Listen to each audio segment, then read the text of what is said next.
I'm Joshua Bardwell, and you're going to learn something today. Today we're looking at the Furious FPV True-D X.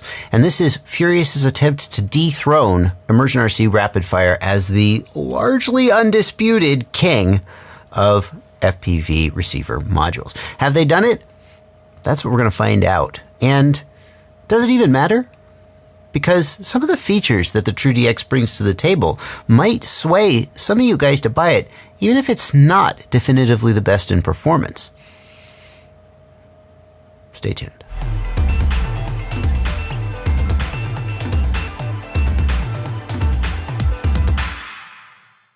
A lot of people feel that the Immersion RC RapidFire is the best FPV receiver module you can get. And I'm just going to get this out of the way. I happen to agree with them. I run a RapidFire in my goggles on a daily basis, and I subjectively, everybody's experience is subjective though, I feel that it gives me the best performance. I've done some blind receiver testing where I put out a bunch of tests side by side without telling you who they are and ask you to vote on which one you think is the best. And the RapidFire hasn't won every single one of those, but it's won a lot of them. So when a module like the Furious FPV True-D X comes along and claims to be a RapidFire killer, that is a pretty tall claim. Now I know what you guys are most interested in seeing is the side-by-side video comparisons, and I am going to show you those a little bit later in the video. But still, don't skip ahead, because this module at a price of about 120 bucks, RapidFire is closer to 150 bucks. That's a fair whack more money. And I think it's worth taking a look at what Furious has brought to the table, independent of whether it's absolutely the best. What if this module was 5% less good at receiving signals, but it has a built-in lap timer? Huh? Maybe you would consider it. And that's why I don't want you to skip just to the results. That's why I want to start with an overview of the features and performance of the module. And the first thing you're going to notice is it's got a freaking mouse ball. Remember the BlackBerry phones that had the freaking mouse ball? And I just don't know what to make of this. Honestly, I don't. Because, like, why is it not a joystick? Is it worse because, is there something wrong with I can't even talk. Is there something wrong with joysticks, Furious? And the thing is, well, you could scroll through it and, it lets you get from place to place faster. But in fact, if you look at how the sensitivity of the mouse ball is set, it's basically one swipe per click. So instead of going click, click, click, I have to go swipe, swipe, swipe. And I just don't know why Furious didn't give me a joystick. I'm kind of worried about the longevity of this, and Furious might be acknowledging that that's an issue too. Dirt could get in here and stuff. Furious actually ships this with a spare mouse ball that you can replace. So, okay, it's kind of cool that it lights up. That's pretty slick, and it definitely differentiates the True-D X from other modules on the market. I don't know. Really? The interface on the True-D X is pretty freaking good. I'm seriously impressed with it. And I say that having not been a big fan of previous Furious interfaces. So if you look at the default screen, well, first of all, let's just get on a channel, and we'll do that. We can do that by swiping left or right. And you can see that as I swipe, it's showing me the RSSI on each of the channels, and that's pretty freaking slick. So I can see that I've got something on channel 5 here. I can also do a band scanner mode here and scan the whole band. That's just a sort of like a spectrum analyzer. It's going to tell me the strongest signal. And you can see here, it's showing me that the strongest channel is actually B5A4. Band scanner and auto search don't work great on any module. That's not just the True-D X. They're not perfect at picking up the exact channel that something's on. In my case, I'm on race 5, but it kind of bleeds a little bit. Let's see how it does. B5, race 5, A4. Well, that's not bad. I know I'm in race band, so I'm just going to grab race 5 and we'll lock right in here. My DVR is not locking in, so give me a second to clear that up. Now, if I scroll up and down on the mouse wheel from this screen, I get different sort of screensaver displays. There are 3 of them that show your call sign, your RSSI in various different ways, and you can just pick whichever one of these you like the best. This one's cute because you can see it shows the left and the right antenna and the varying signal strength over time. The reality is you're not going to be looking at this while you're flying, so it's just for, just whatever you prefer to be on the goggle for other people to see. Here in the settings menu, we can see that the True-D X mode can be set to either outdoor or indoor, and although Furious is not said exactly what that does, it seems like it's similar to the diversity switching speed in other diversity modules, where in indoor high multipath environments it will switch faster, and in outdoor low multipath environments it'll stick on the antenna just a little longer. The trackball mode can be set to OLED or OSD, and what that does is it switches the left and the right function depending on whether you want the left and right to match what you see from within your eyes or what you see from working on the outside.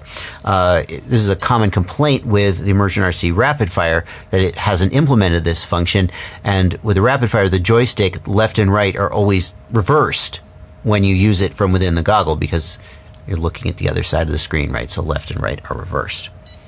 You show warnings of low RSSI and Bluetooth status. By the way, yes, this module does have Bluetooth built in. You update firmware with a smartphone app.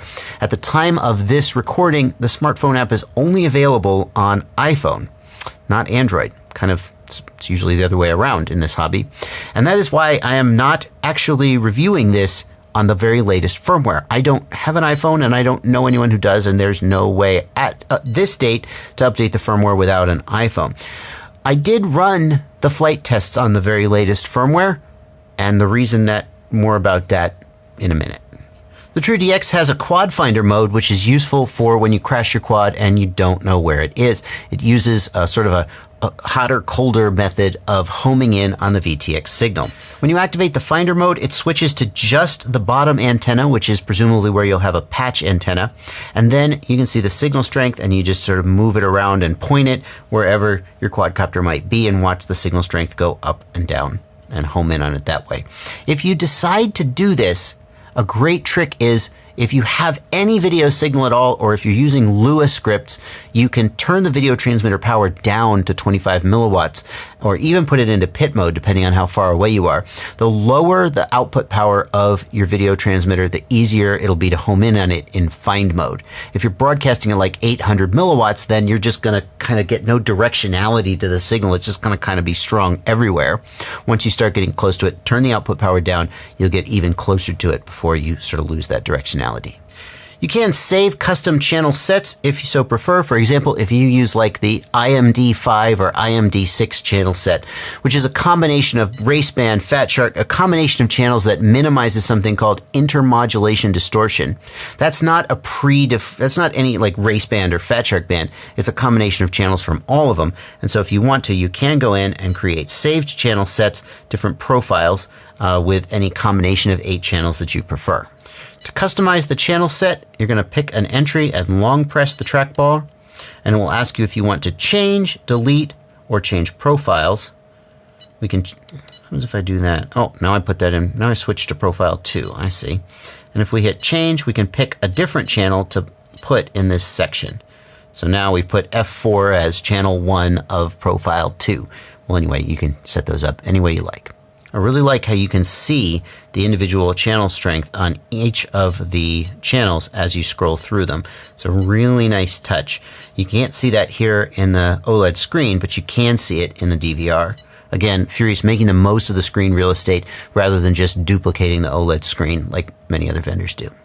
So the most basic thing that I ask of an FPV module is that it helps you get onto the right channel quickly and intuitively. And True-D X passes that test with flying colors. The ability to see the RSSI on all the channels in various ways, convenient ways, whether that's manually stepping through the band or using the band scanner or smart search, perfect. Whenever I show up at a field, if I don't know what channel I'm on or if I don't know what channel another pilot's on, I'm confident that I'm going to be easily able to get onto that channel and see the video that I want to see. Another function that it's got that we have to mention is the lap timer function. And this uses video RSSI to time your laps. Now, this is a technique that is well proven with lap timers like the TBS Race Tracker or the Immersion RC Lap RF. I don't think we can expect that goggles like this are going to be as precise. as accurate as something like that. But it's a really cool feature that it's nice to even just have it at all, even if it's just for your own practicing. We have to acknowledge that this feature was, as far as I know, first implemented in the Achilles firmware for the RX5808 module, and Furious did not rip them off. Furious has actually partnered with Achilles and is releasing a Furious FPV Achilles module. It seems like they might have developed this independently, but if they did borrow it from the Achilles firmware, they did it with permission and presumably payment. So there's no problem here. Sensitivity determines how sensitive it's going to be to triggering a new lap. If you've got a race course that you sort of come back close to yourself before you come to the start-finish gate, setting the sensitivity down to lower may prevent you from triggering false laps. This is one of the big challenges with an RF-based lap timer. And in the pro lap, in the dedicated lap timers, there's a lot of adjustments for how you adjust sensitivity to not miss laps, but also not get any false laps.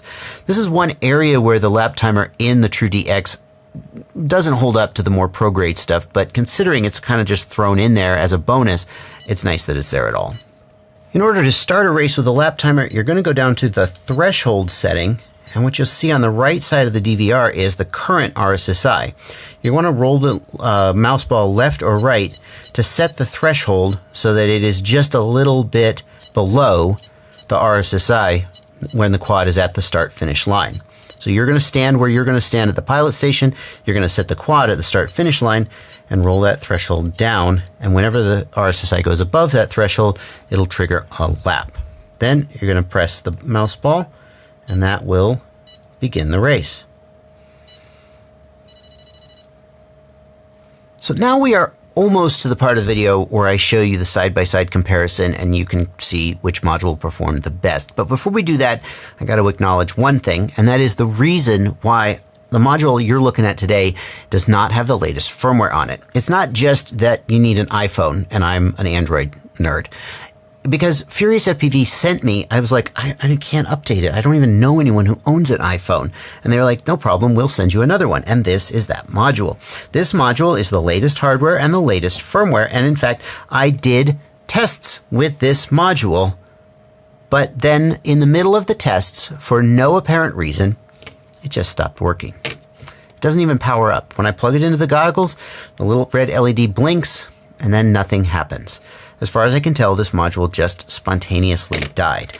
And so I'm using this module for the demo of the menus. Again, the tests, the RF tests were done using the new hardware and the new firmware, which is ostensibly closer to what you'll get when you buy it. And I would not be an honest reviewer if I didn't at least tell you that one of the modules that Furious FPV themselves sent me died for no reason in the middle of my testing. Now, I have every confidence that if you have that problem, the retailer you buy from or Furious FPV themselves will back you up. But having been to the Immersion RC manufacturing facilities when I went to Shenzhen in January of 2018 and seen the work that Immersion RC puts into their quality control and testing, I got to say, if that kind of thing is going to be a real deal breaker for you, then you're probably going to get a better experience with the RapidFire than with something like this. I got to say it. And now we come to the part of the video that many of you have been waiting anxiously for, the head-to-head testing. As you can kind of see as I'm setting up the camera here, this is an actual Fat Shark HDO image. This is not a DVR. This is not an external screen. I have literally placed a GoPro into the screen so that you can see the exact thing that is appearing on the screen during the flight. So I think this is the best way to accurately show you what your eyeball would pick up if you were wearing these goggles and flying them. And you can see I've masked off the top of the screen where the OSD is, so you can't tell which module is which, and I'll reveal at the end of the flight which is which. In this test, we are in a park. This is a fairly wide open environment with not a lot of multipath. So this is going to be more of a sensitivity test than a multipath or diversity switching. But this is a kind of environment a lot of people are flying in, so it's certainly a valid test. The transmitter is at 25 milliwatts in order to, because we're just not going to be flying very far. The park is only so big. So we've set the transmitter to minimum output power in order to enhance the effects of the test.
This next test is the same environment. It's the OwlRC module versus the True-D X. And both of these modules are traditional diversity modules, not the sort of unicorn magic picture combining that the RapidFire and the Clearview both do.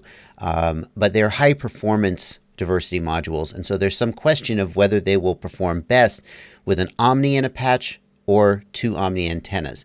So we're going to run this test twice. In this test, both have Omni antennas, and in the next test, they'll have a patch and an Omni. Both modules have exactly the same antenna setup as each other.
As we fly over into this section of the park, this is far off to the direct right side of where the modules are facing. So when we get to the patch antenna test in the next test, this is where we'll be off the patch. And as we fly back toward the back of the park here, this is directly in front of where the modules are, and this is where we should see an improvement in coverage based on the higher gain of the patch antenna.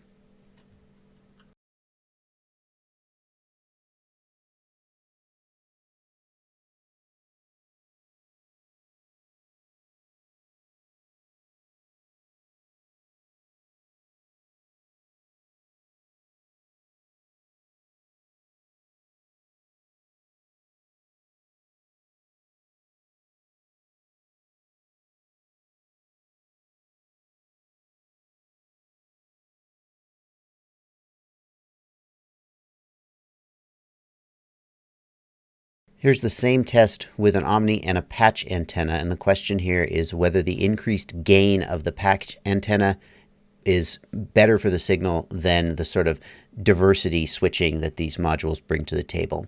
With the RapidFire module, we've seen that in many cases, the inherent sensitivity of the RapidFire and the signal combining magic mean it does best with two Omnis. There are relatively few cases where the RapidFire does best with the extra gain from a patch antenna.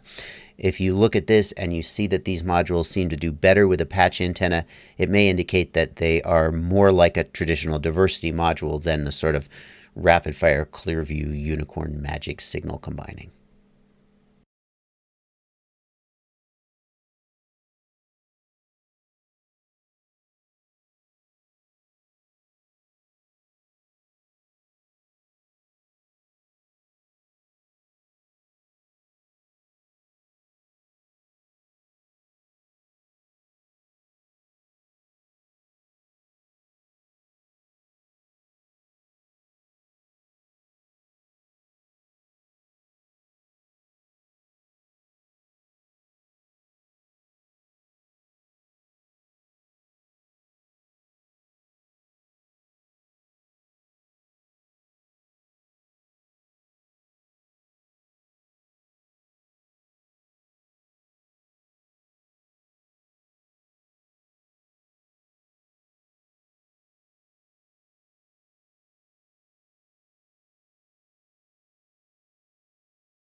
In this test, we were in more of a multipath heavy environment. This is a auto repair garage that's under construction. Somebody hooked me up with the owner and got me permission to fly in it. It's a little hard to tell, but those are steel girders, and this is a sheet metal and concrete exterior, sheet metal roof, concrete walls. So we're going to be in a higher multipath environment. Well, the highest multipath environment I could find and get permission to fly in anyway. This is going to test the signal combining and diversity performance more than the raw sensitivity.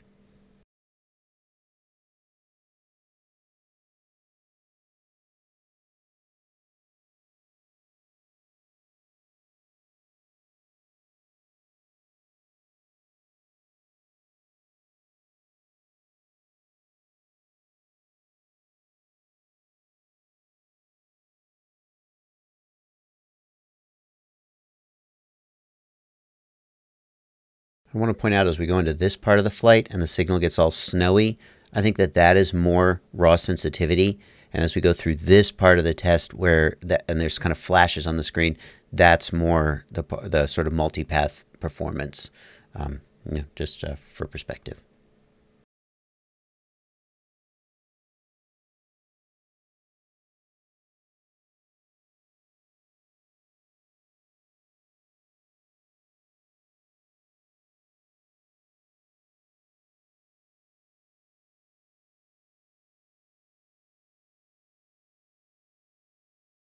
Here is the RapidFire and the True-D X in the same environment, and unfortunately the RapidFire module has some glare on the screen and is a little out of focus, and that obscures a little bit the breakup. I'm presenting these results to you anyway in case you want to squint in it and decide if you feel like you can decide which one is best.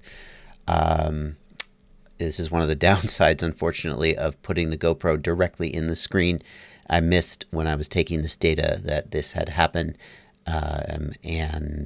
There wasn't time. I had to drive all the way to Dalton, Georgia to get to this location. So it was like a 2.5-hour drive. So I couldn't just like pop back in and redo it. So I knew you guys would want to see RapidFire versus True-D X in a multipath heavy environment. So I am presenting these results, even though there is a little bit of a problem with the RapidFire side. If some of you just decide you want to pretend this result never happened, that would be fine with me.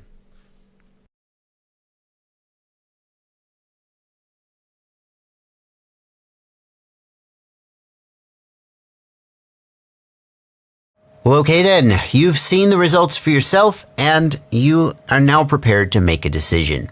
And this is not as cut and dried a decision as I think you might have thought it would be.